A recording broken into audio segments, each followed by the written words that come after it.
now the hairstyle makes sense. You know, other than to make us all swoon. I mean, the fangirls swoon. Возвращение на родину. Spider-Man shadowing. Still totally in love with Jackman's Winter Soldier theme. So happy they brought it back to tie us into Cap 2. Super Soldier Serum Misdirection. Starting right here, this entire film has a linear path towards some kind of final showdown between the other Hydra super soldiers and some Avengers, only for the final twist of what's actually important about this scene to be revealed later.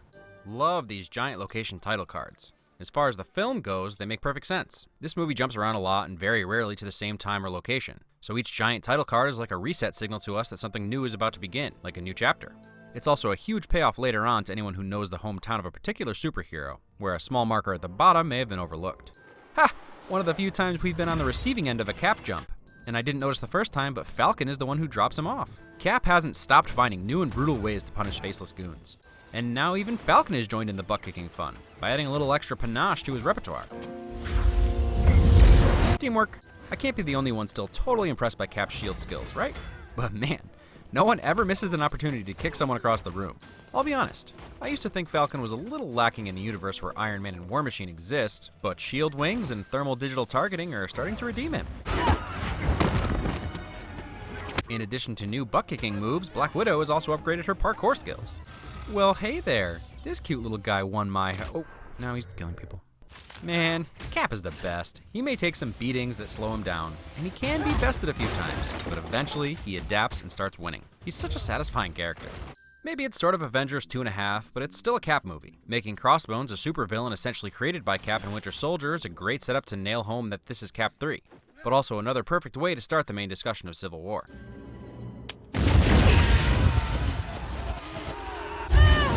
Saving your friend. Oh crap, now she's killing people. One of the things that makes this such a great film is that it's almost entirely character-driven as opposed to plot-driven. There were plenty of ways to set up a perceived need for governmental oversight, but this explosion is also something that has a lasting effect on Wanda. A testament to the quality of this script is how insanely obvious it is to us what the final conflict will be on multiple viewings, but it's hidden inside fun, stark tech, and more importantly, more character development with Pepper not being around, immediately throwing Tony off kilter and giving solid reasoning for all his motivations in this film. As in, all of your projects have just been approved and funded. Guilt philanthropy. Gilanthropy.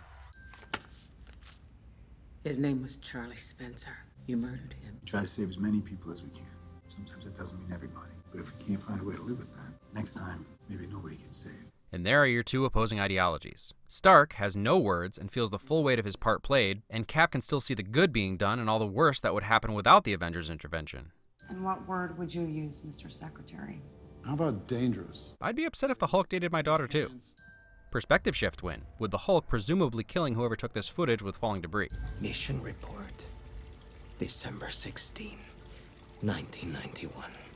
Zemo has been changed quite a bit from the comics, but we're so far removed from World War II at this point, it definitely makes more sense to have recent events be the reason for the Cap Avengers hatred. In the 8 years since Mr. Stark announced himself as Iron Man, the number of potentially world-ending events has risen at a commensurate rate. While Vision's equation is a common enough thread among superheroes, it follows a very logical chain of events in this universe. Crossbones, for example, is ready to die by suicide bomb just to take Cap with him. If that's not an escalation of villainy. Our very strength invites challenge. Challenge incites conflict. And conflict breeds catastrophe. Anyone else love the way Vision is dressed? Like he's just trying to fit in and be human? He doesn't wear real clothes, so he must have fabricated those with his powers. And now we have both of our leaders not in their right minds. The life that Cap yearns for since he went into the ice has now officially been buried with Peggy. Even if the whole world is telling you to move, it is your duty to plant yourself like a tree, look them in the eye and say no, you move. Whether Steve would have found himself on this side of the Civil War or not, those call to action words, or inaction as it were, from Peggy would definitely push him towards that side, especially given that she plagiarized one of his most famous speeches from the comics. I didn't want you to be alone. One of the best emotional moments in this film, building off the relationship they solidified in Winter Soldier. Hawkeye was our surrogate in Age of Ultron, but this time Natasha is the one with feet in both worlds. As an ex-villain who is constantly questioning if she's on the right side of history, she can empathize with both sides and her conflict makes perfect sense no matter her allegiances. And even if they fall on opposite sides, she still loves Cap. Also hugging. Since Robert Downey Jr. was cast as Iron Man, there has not been a better cast than Chadwick Boseman for T'Challa. Don't bother Miss Romanoff. I'll kill him myself. His silent stoicism exudes years of warrior lineage and built-in genetic wisdom. He plays it so confidently, it's barely even surprising when he starts competing physically with Cap and Bucky. Grozowy wagon. Grozowy wagon. Zemo is an intelligence operative, but he isn't a super genius or enhanced in any way. This shot of him learning the Russian trigger words shows that. He's just a guy out for revenge with lots of patience. Picking up where the Winter Soldier left off, Bucky is still running, learning about his past, and obviously not staying in any one place for very long. Stopping bullets with your hand. Bet we'll never see that again. Come on. Saving your sort of enemies? The claustrophobia of this stairwell fight scene brings me right back to the elevator, and it actually ends with the target jumping down a long distance. But that catch is a win. Ooh, everything about Black Panther, especially his appropriately feline movements as he stalks up on Bucky. Yep, he's bulletproof. Cats always land on their paws. It's so evident how planned out Bucky's escape route is. Everything he does is so meticulous, and he seems to have contingencies for his contingencies, right down to going into the tunnel to evade the helicopters. This chase could have come off really goofy, but they nailed it. Exciting, tense, and about as believable as humans running faster than cars can be. Man, did they do Black Panther right.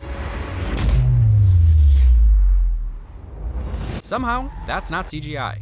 So that's 5 yups. Tom and Jerry reference. If I had a nickel for every time Cap runs away from or is some way near flipping cars, I'd have a number of nickels. Still awesome. Something I love about the MCU is that we're at a point now where secret identities just don't really matter. Oh, another enhanced dude? Whatever. Do you know I don't know what this is? One day, who knows? I may even control it. Yeah, Thanos will probably have something to say about that. Sometimes I want to punch you in your perfect teeth. Airport shadowing. They don't come grant on, visas Tony. to weapons of mass She's a destruction. kid. Give me a break! Can we just give these two guys Oscars already? The book comes out and the Winter Soldier theme comes right back. Stopping a bullet with your hand. Bet we'll never see that again. Nothing ever works in the Winter Soldier. Last time he caught Cap's shield and broke Falcon's wings. This time he's barely slowed down by Iron Man's pulse blast, and for the second movie in a row is never, ever taken down by Black Widow's scissor head move. Love that T'Challa still lands like a panther even without his suit.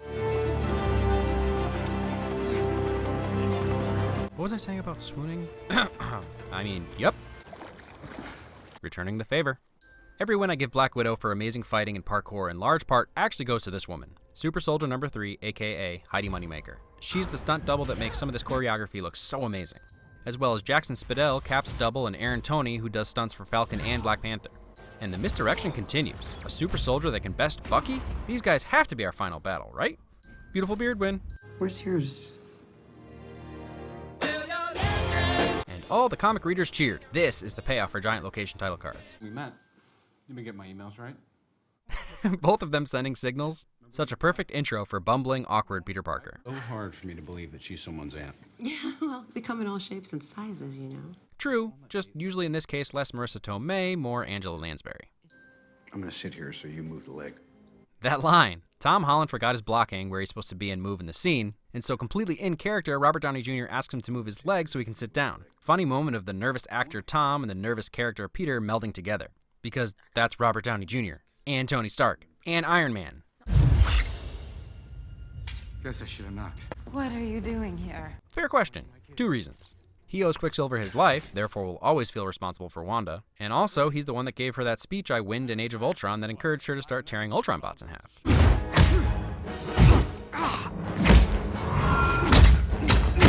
Oh, Vision, you indestructible being you. This might look like she's just pushing him through the floor, but if you watch closely, she actually decreases his density, or in some way spreads his molecules, so that Hawkeye can slip through. Then she increases his density to the point where he's so heavy the Earth's gravity starts sucking him downward. Fun little details. Also flirting. Can you move your seat up? No. Is this creepy or sweet? Creepy or sweet? Creepy or sweet? I guess it's sweet. Plus, don't you know you can never trust Emily Thorne? Bro approval. I'm shaking your hand too long. Here's another real-world crossover for Scott Lang, Paul Rudd. This is like the best-case scenario of worlds colliding. My buddy Ant-Man, whose backstory I know, and my other buddy Steve Rogers, who I've known since the 1940s, finally meeting and getting along? Also, how about that little jab at the typical formulaic Marvel ending there? Something about some psycho assassins? Because who really cares? Another insert villain here type bad guy? Scott Lang is always the man for the meta job. Captain America. I know you too. You're great. Also compliments. Captain. Your Highness. Everyone's always so polite to Black Panther. Spider-Man! Oh yes, Spider-Man catching Bucky's metal arm. You have a metal arm? This is a Spider-Man full of life and excited and intrigued by everything. So there's the Sokovia Accords for preventing human casualty, but what about preventing property damage?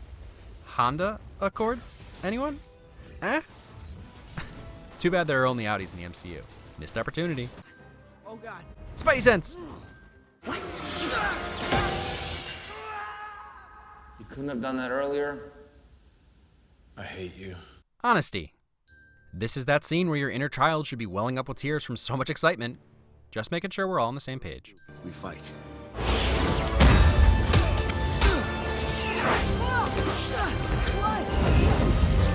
And this is when your eyes get as big as dinner plates and you can't wipe that dumb grin off your face. Scarlet Witch gets the saving your friend's gold medal in this fight. That thing does not obey the laws of physics at all. Says the guy who can climb straight up walls. Buckled in? Yeah. No, I'm good. I'm good, Arrow guy. Nickname win. Also, amazing comic reference. And any scenes involving Ant-Man are some of the most stunning. It's your conscience. We don't talk a lot these days. Alright, fine, I'll win Ant-Man. Then I passed out. I'm the boss, I'm the boss, I'm the boss. Self-confidence. Giant Man! So this was a win I took out of my Winter Soldier video because I didn't want to spoil Civil War. But remember this? And it was down to me to save your life. Would you trust me to do it? I would now. Just in case anyone thought that was uncharacteristic of Black Widow. You ever see that really old movie? Empire Strikes Back? Wait, what? Everyone has seen Empire. What? Tom Holland actually hasn't seen it? I don't know what to do here. Tom Holland loses a win until he sees it, but it was a funny line. But still, AT-AT reference. Said I'd help you find him, not catch him. There's a difference. Good thing Vulcans embrace technicality. Win for Vision's first real human moment. He's a supercomputer that should have calculated all the variables, or even more importantly, should have been up there with them still in this fight. Instead, he was tending to Wanda, who he's falling for. Brutal. Right up until the last second you think they might catch him, but the ground only comes into frame as he hits it. You gotta watch your back with this guy. Chance he's gonna break it. Low blow, Hawkeye. Low blow. Dark. Who are you? Ooh, burn. Because you're gonna have to go Mark Furman on my... Hey, at least they're sticking with the 90s theme. Yup, right? Did you know? Yes. Well executed, surprising, emotionally relevant twist win. Anti-Stormtrooper aim. An alternate subtitle for this movie could have been Captain America Falling Down. Harder than Hank Pym. Ooh, that's a layered reference. This isn't gonna change what happened. I don't care. He killed my mom. And after everything that's been happening with Tony, losing Pepper, feeling guilt over Sokovia, and now learning what he believed about his parents' death was a lie all along, this response is totally believable. As much as it pains me to say, teamwork. And this might be the most beautiful showdown the MCU has ever offered. The directors, DP, gaffer, location scout, man, just everyone involved in this looking like this. You all get a win. Even in all this chaos where you wouldn't be surprised if Bucky was trying to kill Tony since Iron Man is trying to kill him, Cap and Bucky are just trying to disable his suit and end the fight. Wouldn't be a Russo MCU film without someone losing an arm Star Wars style. Never has a comic cover or panel come to life like this. Just epic. I'm going to bed. I love you. Now this voicemail message takes on a new meaning and really humanizes Zemo. And the Avengers? They went home. We'll talk about Zemo's plan a bit later, but I've got to give Daniel Bruhl a win for his performance throughout. Who can't sympathize with his motivations? Vengeance has consumed you. It's consuming them. I'm done letting it consume me. Taking the high road. Stopping a bullet with your hand. Bet we'll never see that again. I could do this all day. Callback. Another emotional closing to a Captain America story. As much as he loves Bucky, you know it hurts to see Tony in so much pain. And the idea of losing him can't be easy. Raise your voice. Zap. Touch the glass. Zap. I wouldn't mess with him. He talks to dragons. Are you Tony Stank? You wouldn't think Stan Lee would be willing to deliver anything for Cap after he stole that uniform in Winter Soldier. Or maybe he got him his job. Employment win. One of the few complaints lobbed at this movie is that Marvel refuses to ever follow through on the stakes they set up, that everything is peachy by the end because of Cap's note to Tony. But Cap wasn't the one with the problem. Cap wasn't asking for change. He wanted things to stay the same. It should have been no surprise that Cap wrote this letter and we don't really get Tony's response. For me, it's pretty open-ended. Obviously, I expect them to reconcile before the huge conflict of Infinity War, or more likely Thanos' arrival will have the UN begging for Cap to lead the Avengers again. But that doesn't eliminate the lasting effects this film had on Steve and Tony's relationship. I have a problem. Please hold. Keeping a promise. You can call me anytime. I'll put you on hold. I'd like to watch the line blink. Poor EP Louis Desposito gets a Hydra shadow. And the closing credits are not peachy keen, everything's back to normal. There are still forming and lasting cracks. Don't come for him. Let them drive. Black Panther! Hope you got a few good licks in. An Aunt May that encourages Peter to fight? Is it possible they'll avoid the great power, great responsibility speech? Nah. Also, Spider-Man! Civil War. The movie that no one expected to compete with Batman v Superman ended up beating it at the box office and in critic ratings. It's not to say it's perfect, but it's pretty dang close. Captivating characters that have been built up over 832 MCU movies, an ending that no one saw coming that subverted the expectations of a typical escalation giant big bad finale, except for the few people that noticed this little Easter egg in Winter Soldier, and some emotional conflict that ends up superseding the political one. One of the easiest parts of this movie to pick apart is Zemo's plan. I understand some Dark Knight's Joker level pieces falling perfectly into place happened, but the way I look at it, he eventually would have been able to get that tape to Stark to start this fight anyway. So why not now?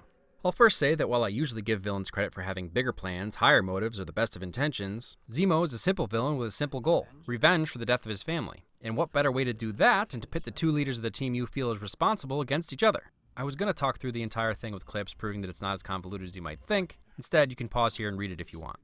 The one thing I will talk about are the complaints that the whole Super Soldier subplot was a waste of time just tricking us until the twist. But that was a big part of Zemo's plan.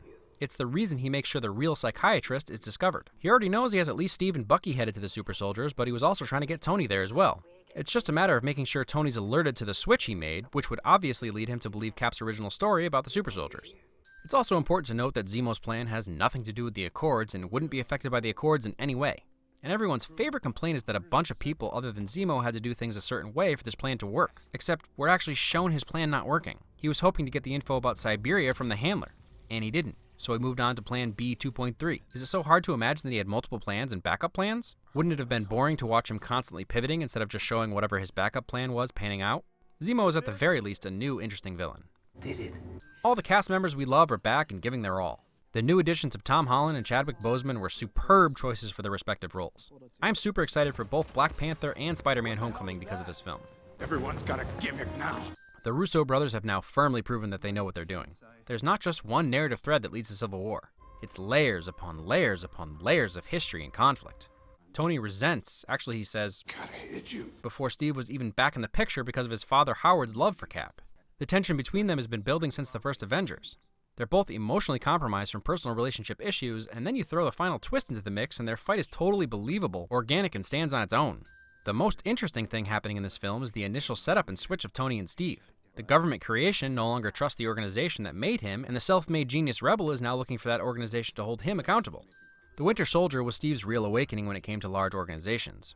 S.H.I.E.L.D. was supposed to be this incorruptible group of people started by Peggy. When he realizes that even they could be compromised by something like Hydra, that no People with agendas could really be trusted, of course he's going to be against the Accords. Tony, on the other hand, has spent film after film making mistakes and the wrong decisions. Decisions that led to him creating Killian, creating Ultron, and the thing leaving him the most raw from this film, losing Pepper. This film is great because it's the culmination of both these men's stories. Their arcs didn't start in the beginning of this film, so really credit to the MCU as a whole. Other than our leaders, every character, Avenger or otherwise, has their own personal reasons for picking the side that they do. No one is just on one side or the other by default, even though for both War Machine and Falcon, there really was never a choice. They're gonna be with their best friends. But Vision, Wanda, Natasha, they all come to their own conclusions about the Accords based on personal experience. Even though this is another more mature film, closer to Winter Soldier than Avengers, it still has that Marvel charm and lightheartedness. We talked about this. Yes, but the door was open, so I assumed that... And using Ant-Man and Spider-Man to deliver most of the comedy throughout the airport fight was well conceived, as they're the only two who have no stake in this fight. Gotta say, that's awesome. I don't know if you've been in a fight before, but there's usually not this much talking. Oh, come on! Oh man, I thought it was a water truck. But every character gets their little comedy moment. So you like cats? So now the Russos have also proven that they can handle a huge ensemble cast. I won't say that I'm not a little worried for Infinity War in that respect. Especially if they're really going to combine everyone from this film with the rest of the missing Avengers and the Guardians of the Galaxy, and the two new characters from this film, and possibly introduce Captain Marvel. Screw it, it's gonna be awesome. Just get Fox to throw in a few X-Men and the Fan4 sticks, you're guaranteed to make $1 trillion. Oh, and then we could actually do a JLA Avengers team-up. Snyder, Whedon, Russo brothers, all co-directing? What could possibly go wrong? What do you mean they already did it? Oh. Right. It's called the Lego Movie. You know, they say sarcasm is a metric for potential.